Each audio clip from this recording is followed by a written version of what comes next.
Infatuation, crush, one-sided love, these are the most brutal feelings a man can ever feel. तो इन्हीं सब feelings पे मैंने एक छोटी सी कहानी लिखी थी। तो कहानी कुछ ऐसे शुरू होती है कि एक शाम मैं मार्केट जाने को निकल ही रहा था कि पीछे से माँ की आवाज़ आई कि छाता ले जा। मैंने अपना सर खिड़की बाहर निकाल के देखा तो सूरज का साया पूरी धरती को घेरे हुए था। तो मैंने हंसकर कहा कि कोई ज़रूरत नहीं, लेकिन ज़बरदस्ती उस दिन माँ ने एक छाता मेरे साथ भिजवा दिया।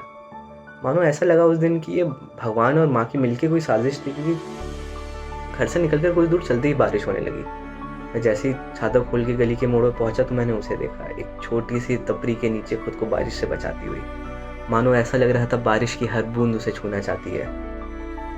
मेरे नीले सलवार में खुद को लपेटे हुए मेरे सामने मेरी मोहब्बत खड़ी थी। हाँ माना एक तरफा प्यार है, पर प्यार तो है। हाँ, मैं उसके बारे में सब जानता था, पर वो शायद मेरा नाम तक नहीं जानती थी। तो मैं रुक के उसको ऐसे देख ही रहा था कि हमारी नज़रें मेरी मैंने शर्म से अपनी आंखें नीचे झुकाई और कदम आगे बढ़ाए। थोड़ा दूर ही निकला था कि मन में एक ख्याल आया, क्यों ना इसकी मदद कर दूं। अगर हाँ कर दी तो ठीक, वरना इसमें मेरा फ़ायदा वरना उसका घाटा। ना की पूरी उम्मीद थी, पर दिल का एक हिस्सा कह रहा था कि वो हाँ बोलेगी। उस हिस्से को चुप कराने के लिए मैं पलटा और उसकी तरफ बढ़ने लगा। उसकी तरफ तक का सफ़र मानो एक खूबसूरत मंजिल की ओर बढ़ने का एहसास दिला रहा था। उसने मुझे देखा, पर इस बार ना मेरी नज़रें झुकी ना कदम रुके। मैं उसके पास गया और कहा कि मैं मार्केट की तरफ जा रहा हूँ, अगर तुमको चलना है तो तुम भी मेरे साथ चल सकती हो।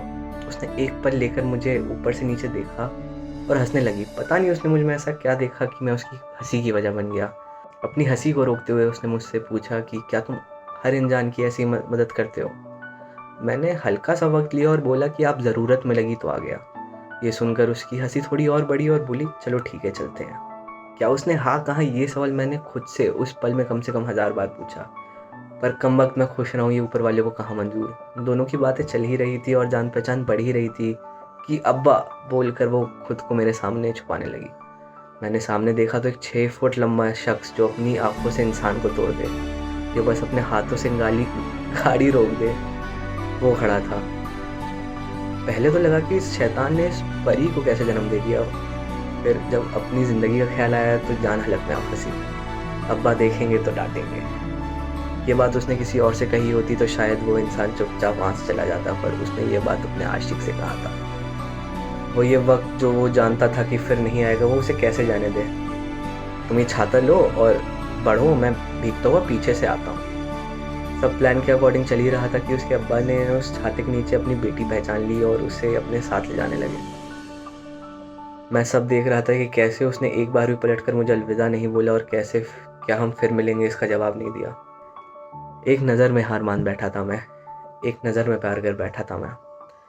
वो तो मेरा नाम तक नहीं जानती, पर उस एक नज़र में उसे अपना सब मान बैठा था मैं। कहानी यहाँ ख़त्म नहीं हुई। कुछ दिन बाद मैं मार्केट की तरफ फिर जा रहा था और फिर बारिश होने लगी। मैं उसी टपरी के नीचे बारिश रुकने का इंतज़ार कर रहा था कि तभी कोई पास आया और बोला, सुनो, मैं मार्केट की तरफ जा रही हूँ। अगर तुम्हें चलना है तो साथ चल सकते हो।